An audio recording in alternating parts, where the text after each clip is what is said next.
Voilà, Bruna, elle est bien.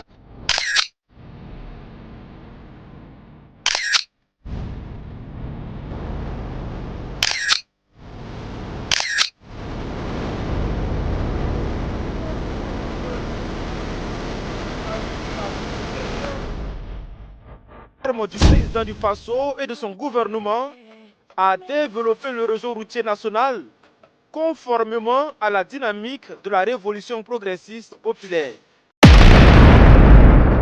Pendant qu'on te parle de guerre, de terrorisme, de misère en Afrique, il se passe quelque chose au Burkina Faso que personne dans les grands médias ne veut te montrer. Quelque chose qui dérange. Quelque chose qui remet en question tout le narratif qu'on t'a vendu depuis des années sur l'Afrique. Ce narratif qui dit que l'Afrique ne peut pas se développer seule. Le lancement de cette autoroute de 4x2 est un projet très ambitieux et ce ne sera pas ça seulement. On veut rejoindre tous les chefs-lieux de région par des autoroutes. Donc ce qui a fait que le projet Yako Koudougou, qu'on voulait lancer cette année même, je les ai dit donc de patienter et transformer ça en une autoroute de 2x2. Donc c'est une vision qu'on a en termes d'infrastructure routière. Ça ne va pas piétiner, dès que c'est lancé, c'est parti. Donc si la nuit ne tombe pas, dans quelques instants, ils vont poursuivre avec les machines et ça sera 24 sur 24. Je les ai dit, il n'y a pas de délai, je veux qu'il soit le plus rapide possible parce qu'on doit aller à un rythme infernal. Et ça, c'est important et c'est financé par nos fonds propres. Donc, ce qui veut dire que j'ai déjà dit au ministre des Finances de prévoir pour 2026 minimum 200 milliards qui vont être injectés dedans. Et toute personne qui peut contribuer à Faso Mebo continue de contribuer parce qu'il y a des comptes qui sont ouverts aussi. Et les villages que ça va traverser, nous invitons tout le monde à donner du sien parce qu'il y a beaucoup de choses qui peuvent être apportées, même en emportant du moellon ou participer à la construction de la route. Donc ça ne va pas piétiner. L'ambition, c'est que chaque chef-lieu de région soit donc joint les uns aux autres par des autoroutes. Même si ce n'est pas 4x2, des autoroutes de 2x2. C'est ça l'objectif de Ouagadougou vers les chefs-lieux de région et les chefs de région entre eux. Donc à partir d'ici, dès que les bulles vont finir le terrassement, qui est le gros travail, ils vont se diriger vers un autre chantier immédiatement. Donc le rythme sera accéléré parce que d'autres brigades sont en route. C'est le processus de révolution de nos infrastructures qui a commencé. C'est ce qui a mené la création donc, de cette initiative. Si voilà, en Occident ou ailleurs, dans des petits pays qui n'ont pas de ressources, ils ont des routes départementales bitumées. Il n'y a pas de raison qu'au Burkina Faso, nous ne puissions pas bitumer nos voies. D'autant plus que nous avons toutes les ressources sur place. Voilà pourquoi nous avons décidé de créer l'initiative pour aller très vite, pour pouvoir construire nos routes, nos autoroutes aussi, et pour allier nos différentes villes. Et ça contribue beaucoup à la reconquête du territoire, à plus de 50% je dirais. Donc pour les accompagner également, nous avons besoin de construire beaucoup de routes pour les permettre d'effectuer donc avec audace et témérité. Et leur mission est que nous puissions donc accompagner cette reconquête-là. Et en plus de ça, que ce soit nos producteurs, nos transporteurs, nos commerçants, tout le monde a besoin de routes. Et cette initiative a pour mission de pouvoir accomplir cela. C'est un vaste programme, ça ce n'est que un cinquième, je dirais, du matériel qui est attendu. Dans la première phase, qui est un investissement d'environ 200 milliards. Et la deuxième phase va suivre, qui sera donc la partie bitumage. Que l'Afrique a besoin de l'aide occidentale pour survivre. Que sans le FMI, sans la Banque mondiale, sans les ONG étrangères, l'Afrique s'effondre. Ce narratif-là, Ibrahim Traoré est en train de le démolir. J'étais au lycée mixte d'Akarville, par exemple au secondaire, mais je logeais à Sarfalao, qui fait environ 7 km. Mais je vous dis que j'ai marché pendant un bon moment. Matin et soir, je marchais, je revenais, jusqu'à ce qu'un ami d'un grand frère qui m'a prêté son vélo. Mais je croyais en ce que je voulais. C'était, comment je dis chez nous, c'est une conviction. Ce que le papa nous a appris depuis l'enfance, comme je vous dis, il nous encadrait. On avait toujours envie d'être meilleur. Et ça fait qu'on ne lâchait pas. L'objectif, c'était d'être toujours meilleur à l'école. Et ça fait que rien n'a pu nous détourner. Et l'éducation qu'on a reçue, même si on ne mangeait pas, ce n'est pas pour autant qu'il faut se décourager. Oui, parce que les 3 années, comment je vais dire, les secondaires, ça n'a pas été aussi simple. Ça a été un peu difficile. Un repas par jour, très souvent. Mais ce n'est pas grave. J'ai cuisiné moi-même, je faisais tout moi-même. Mais Il fallait être concentré sur l'objectif. Ce qui m'importait, c'est qu'en fin de trimestre, voilà, je dois avoir telle moyenne et c'est tout. L'amour d'être militaire m'a toujours habité. Comme je l'ai dit, le vieux était militaire avant d'être infirmier. Depuis l'enfance, moi, j'apprenais toujours à ces rangers, ces casques lourds qui étaient à la maison, je les portais. Donc, je sais qu'ils savaient que j'ai l'amour du métier, mais la maman n'a jamais souhaité avoir un enfant militaire. Et au CM1, j'ai fait le concours de l'excellence. Et au CM2, il y a mon maître qui voulait coûte que je passe le concours de Britannique. Mais la maman s'est opposée farouchement parce qu'elle ne voulait plus. Elle a vu la souffrance sûrement du papa en tant que militaire, donc elle ne voulait pas qu'un de ses enfants soit militaire. Elle a refusé. J'ai continué à bosser. J'ai un penchant scientifique, ce qui a fait que j'ai fait une filière scientifique jusqu'à l'université, où j'étais en géologie. Voilà. Après le bac, j'ai souhaité encore rejoindre l'armée, mais elle a refusé. Mais quand elle me refusait quelque chose, je ne pouvais pas forcer, parce que si tu forces, ce n'est pas bien. Donc j'ai continué. En année de maîtrise encore, à l'université, je l'ai encore demandé. Je l'ai dit, c'est l'armée que je veux. J'étais bien en géologie, je pouvais faire ce que je voulais. Voilà. J'avais beaucoup de possibilités de bourse, parce que je n'étais pas quand même dernier de classe. Voilà. Mais c'est en année de maîtrise qu'elle m'a donné l'autorisation. Et j'ai fait le test de l'académie. Je suis allé faire ma formation et voilà, je suis devenu officier de l'armée. Moi, j'étais convaincu, si elle m'a donné sa bénédiction, elle m'a dit de le faire cette fois-ci. Donc, j'étais convaincu et je savais ce que je faisais. Brique par brique, route par route, champ par champ, machine par machine. Et ce soir, ici, chez Ouragan, on va te montrer exactement comment il le fait. On va te donner les chiffres, les faits, les images, les témoignages. Parce que cette histoire mérite d'être racontée. Parce que le peuple africain mérite de savoir que sur son propre continent, en ce moment même, il se passe une révolution silencieuse mais puissante. En train de dire pays de liberté, c'est faux. C'est tous des dictateurs. Regardez aujourd'hui les guerres qui se passent. Est-ce que vous êtes fou en tant que journaliste, aller faire un certain reportage, ça ne va jamais passer. Quand la guerre Russie-Ukraine a commencé, on a cherché beaucoup de médias russes en France. C'est ça la liberté d'expression? Non. Chaque liberté a ses limites. Quand les paysans, les gilets jaunes et autres sont sortis, on les a bien tabassés. Ils ont voulu exprimer leur opinion pour dire à l'État, il faut une certaine politique pour que nous puissions vivre. Nous, ici, on prend soin de nos paysans. Non, nos paysans n'ont jamais marché quand on les a tabassés. On prend soin d'eux, on fait tout ce qu'on peut pour qu'ils puissent cultiver tranquillement, donner le meilleur d'eux-mêmes. Mais ailleurs, ça ne se fait pas. Mais ce sont ces pays-là qui sont dans des tribunes en train de dire pays de liberté. C'est faux. C'est tous des dictateurs. Leur liberté, c'est vis-à-vis de l'Afrique. Donc, il faut relativiser la liberté. Ici, nous sommes plus libres que eux. C'est malheureusement vrai, tout ce qu'ils viennent de nous dire. C'est excellent parce que là, tu commences à te poser des questions. Tu vois, tu commences à te dire, mais ce qu'il vient de dire, il n'a pas tort. Une dictature, c'est un pays qui ne te laisse pas faire pas ce que tu veux, parce qu'il faut quand même respecter les règles et les lois. Mais quand même, comme ce qu'ils ont fait les gilets jaunes, je suis désolé. On leur a enlevé des mains, crevé des yeux. Il n'y a qu'une dictature qui peut faire ça. Je ne comprends pas. On ne laisse pas le peuple s'exprimer. On ne laisse pas le peuple dire non, on ne veut plus de ce gouvernement. Non, on n'est pas d'accord contre telle loi ou contre telle mesure prise par le gouvernement en faisant passer des 49.3. Donc, ce qu'il a dit, c'est réel. Nous sommes malheureusement dans une dictature. Que tu le veuilles ou non, la France est une dictature. C'est vrai. Et TikTok va sûrement supprimer la vidéo pour désinformation, mais je fais que exposer mon opinion personnelle par rapport aux éléments qu'on a depuis plusieurs années, depuis notamment l'arrivée de Perlimpinpin. C'est de pire en pire. Le pays va très mal, les élites s'augmentent, nous, petits peuples, on continue à payer. Là, on se fait taper dedans avec le gasoil et l'essence à cause d'une guerre que, nous avons rien demandé, même les Américains n'ont rien demandé, personne n'est d'accord. Mais sous prétexte qu'il y a un président, joueur de poker, qui tient la poche de Benjamin Netanyahou, donc il emmène le monde entier vers cette catastrophe. Et c'est toujours les petits gens qui payons. Donc, sommes-nous dans une dictature, oui ou non? Je vous le demande, telle est la question de la soirée. Merci de partager au maximum. À bon entendeur. Vous avez mal au fion en ce moment? C'est normal, c'est le gouvernement. Une révolution qui ne fait pas de bruit comme les guerres. Une révolution qui ne saigne pas.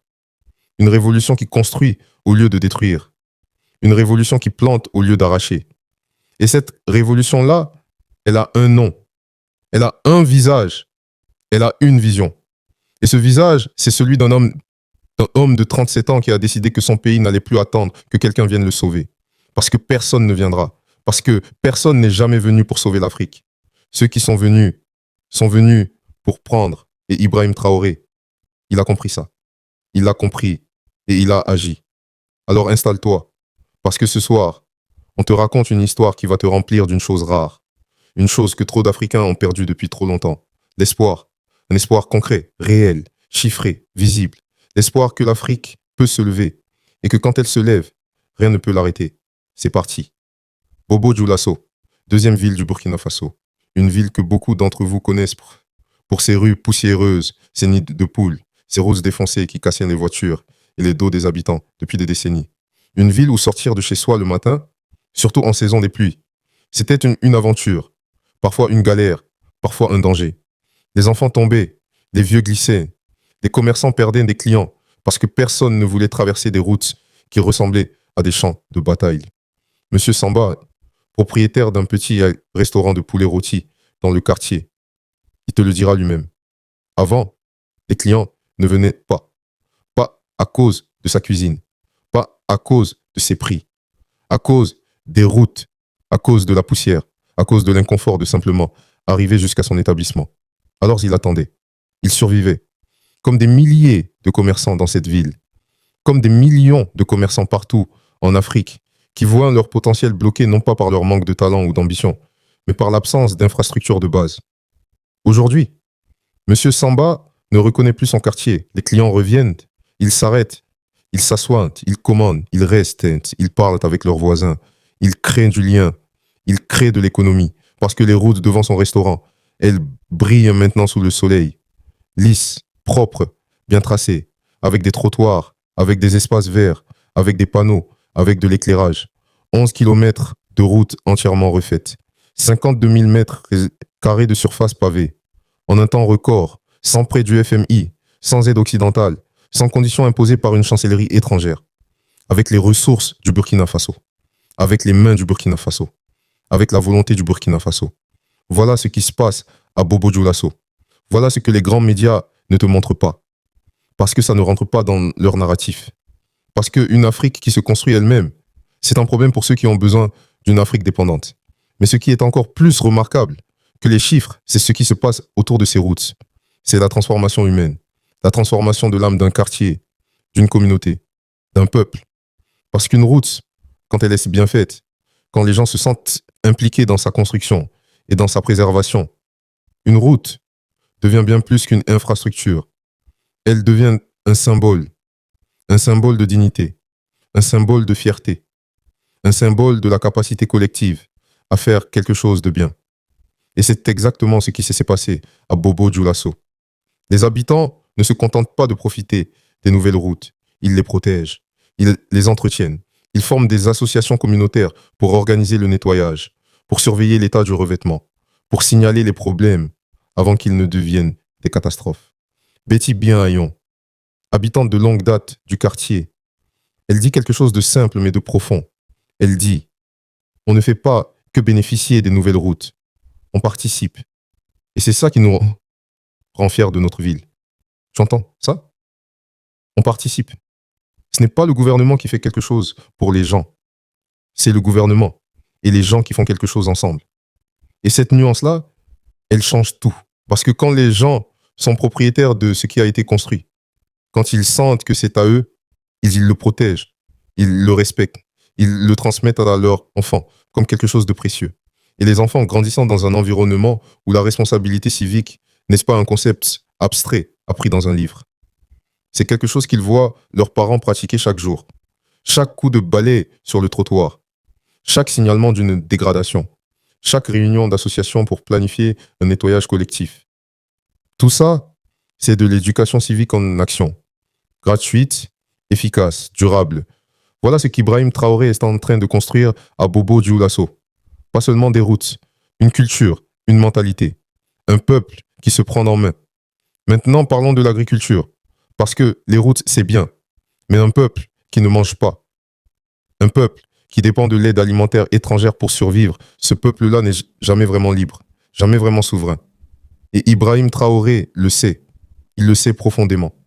Il a dit lui-même, si nous arrivons à nous développer, à prospérer, là-bas, les usines ferment. Si nous transformons nos matières premières, leurs profits s'effondrent. Donc ils ont besoin que nous restions dépendants. Ils ont besoin que nous ayons faim. Parce qu'un peuple qui a faim, un peuple qui mendie sa nourriture à l'extérieur, ne peut pas penser librement, ne peut pas agir librement, ne peut pas décider librement.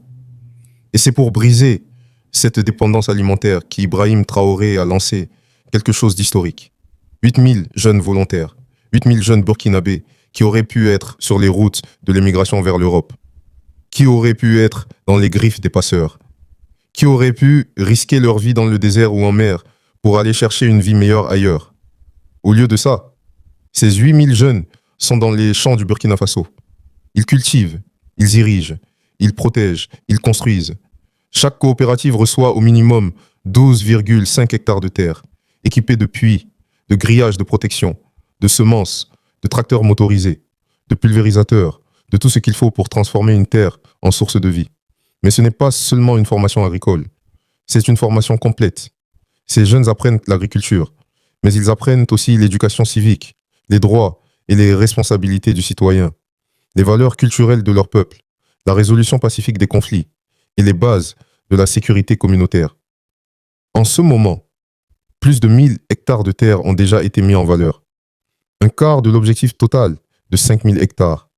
Des routes internes ont été construites pour connecter chaque parcelle aux marchés les plus proches. Un réseau économique local, petit mais efficace, est en train de se mettre en place. Et ce réseau-là, il ne dépend de personne d'autre. Il appartient au Burkina Faso.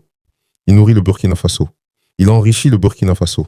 Et le 12 décembre 2025, Ibrahim Traoré a annoncé quelque chose que le monde entier devrait entendre.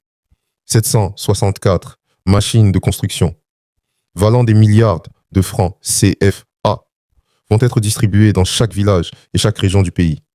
Pas avec un prêt du FMI, pas avec de l'aide occidentale, pas avec des conditions imposées par des puissances étrangères, avec les ressources propres du Burkina Faso, avec la détermination propre du peuple burkinabé.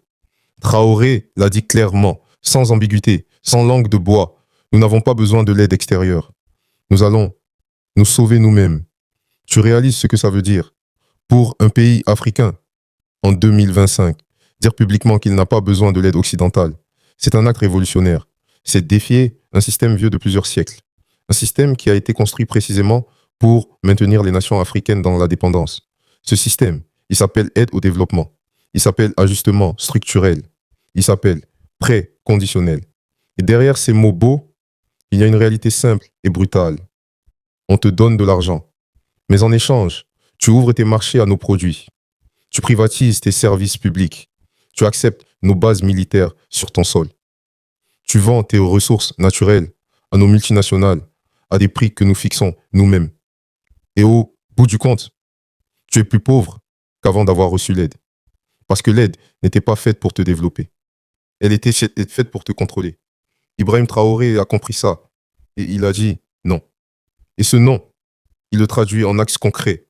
764 machines, des excavateurs, des camions, des grues, déployés partout dans le pays pour construire des routes, des ponts, des infrastructures, pour connecter les villages isolés au marché, pour permettre aux agriculteurs de vendre leurs produits, pour créer de l'activité économique locale, pour garder la richesse au Burkina Faso plutôt que de l'envoyer alimenter les économies d'ailleurs. Et dans tout ça, ce qui me frappe le plus, ce qui mérite qu'on s'arrête vraiment, c'est la dimension humaine, la dimension spirituelle de ce qui se passe au Burkina Faso. Parce que les chiffres, c'est bien, les routes, c'est bien, Les machines, c'est bien. Les champs, c'est bien. Mais tout ça, si ça ne s'accompagne pas d'un changement dans la tête et dans le cœur des gens, ça ne dure pas.